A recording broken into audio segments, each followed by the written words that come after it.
We've got a lot of automatic controls in here, so on those days that I have to work, that this place can be self-sustaining. Automatic control, is that like a thermostat there? That's the thermostat for the furnace, and I'm probably going to move that this year because it's right next to the door, and every now and then it gets a cold draft, and oh, I see the coil there. It doesn't get an accurate reading of what the environment is in here. In some of the larger greenhouses, they have it hanging in the center of the building. Obviously, it can't be attached to the floor because your mower will hit it. So they have it hanging from the ceiling, and they have it on a tether so they can raise it up out of the way when they're mowing plants and then let it back down. At what point would it come on? What's too cold? During the germination phase, I'm going to keep it 70 in here. 70? For 2 weeks. And then I'm going to back it down 2 degrees per day until I get it down to like 50. And that's just to save fuel. And the plants won't grow as fast, but I'm starting these plants early enough that they'll still be ready on time. Southern States just came and filled my propane tank today. It was about 450 bucks. And last year I had to do that 3 times. Wow. I'm hoping to get by on 2 fills this year. I bought some clear plastic today. We're going to do some work on the end walls. On the inside, we're going to put the clear plastic, try to better insulate the ends of the building. The roof has 2 layers, 6 mil poly. That little blower over there keeps them inflated 24/7. And that does. Oh, it's double milled? Yep. That does 2 things for us. The first thing it does, it keeps the plastic tight, so if the wind gets up, it can't rip it off. And the second thing it does, it gives us a little insulation. That cushion of air right there is probably R4, maybe R6. Not as good as Pink Panther, but good insulator though. Better than a single layer.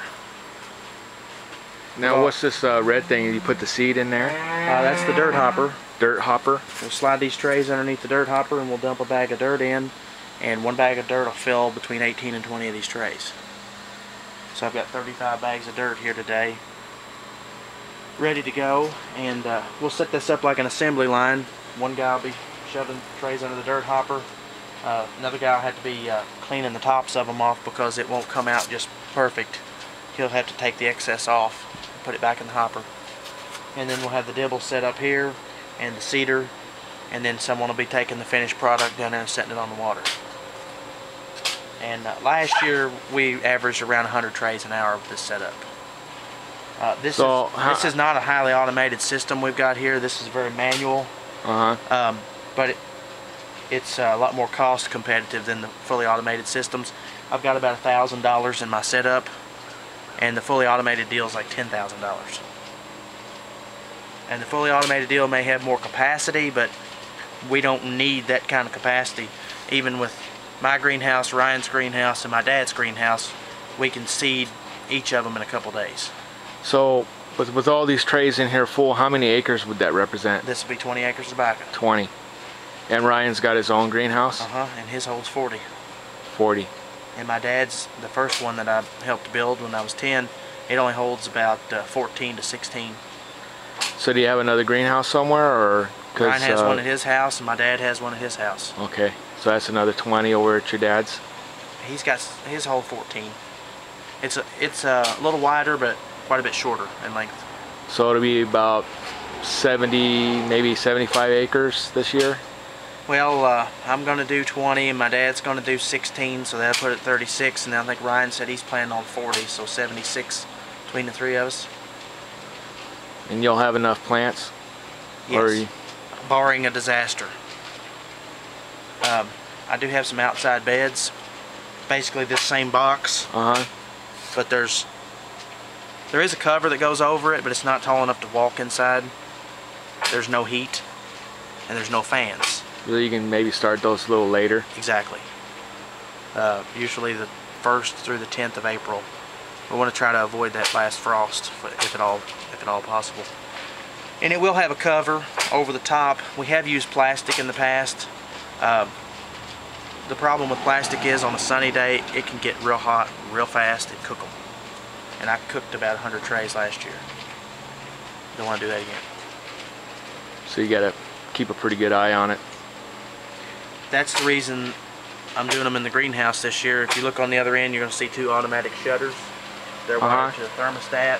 I've got one on 80 and one on 90 degrees. And then on this end of the building, there's 2 evacuation fans. They're set on those same temperatures. So it's kind of like I got 2-stage cooling. That'll move some air through here. 6,000 CFM each. And given the height and the width of this building, that should be enough to exchange all the air in this building in 1 minute. Even still, later in the spring, it'll be necessary to let the sides down to cool this place out. But for the first month or so, the automatic systems should be able to handle it on their own. Right now, if that's correct, it's 80 degrees in here now. Whether that's correct or not is debatable because it's in the direct sunlight. There's the coil right there. Yeah. It doesn't feel 80 where I'm standing. I mean, it's comfortable, but it's not 80. But at nighttime, that's the reason these are in here. When I come in from work at 7:30, 8 o'clock at night, I'm gonna come in here and make sure that this is in an acceptable range. Make sure the furnace is working. At least give you a relative. Well, that's the reason this greenhouse is in my yard, because I'll be in here twice a day, every day. And I'll have good plants as a result. When I was still living at home, their greenhouse is in the backyard. So that responsibility kind of fell on me when I got to be about 12 or 13 years old.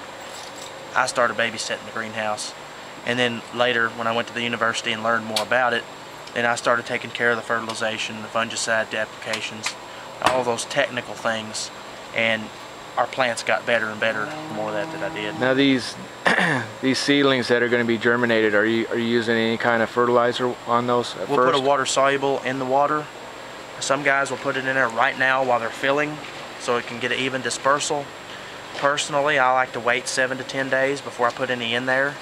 If we have a lot of sunny weather, there's going to be a lot of evaporation off the tray, and it can pull that fertilizer up through there. And that fertilizer, after all, is a salt, and it will deposit a thin layer of salt around the top of the tray, and that can cause germination problems or even seedling death. I have seen that on a limited scale. Just to avoid that, we're going to wait 7 to 10 days to put our fertilizer in, and to address the issue of getting an even disbursement, I've got a sump pump and a piece of PVC about 8 feet long that's got holes drilled in it, and I'll drop that in the bed. I'll take one of the trays out, put the sump pump in, slide the bar in underneath, and I can stir the water pretty effectively with that sump pump and that PVC, so I can add my water or add my fertilizer to my water later and still get it even. We also have a dissolved solids meter. It has 2 electrodes. You stick that in the water and it will give you a reading, and we'll check that water before we add anything to establish the baseline, and then we'll check that water again after we put the fertilizer in, and we'll use that conductivity of the water as an indicator as to what the fertilization actually is inside that water. And of course, the university has recommendations about how much fertilizer should be underneath of them. Some guys overdo it, some guys don't put enough. We try to stay in the optimum range. Over-fertilization will cause rank growth, which sets up...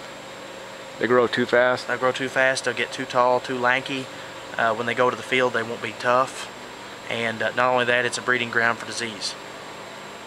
On the opposite side, if you don't put enough in there, well, they just won't be ready to go to the field on time. And there are even some diseases that are caused by too little fertilization.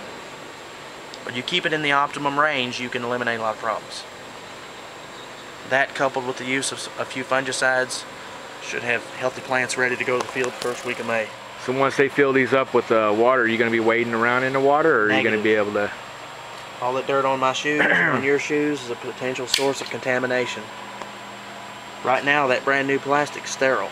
And that city water going into it should be pretty clean due to chlorine. Probably the only thing I should have done was sanitize the end of that hose that's laying out there.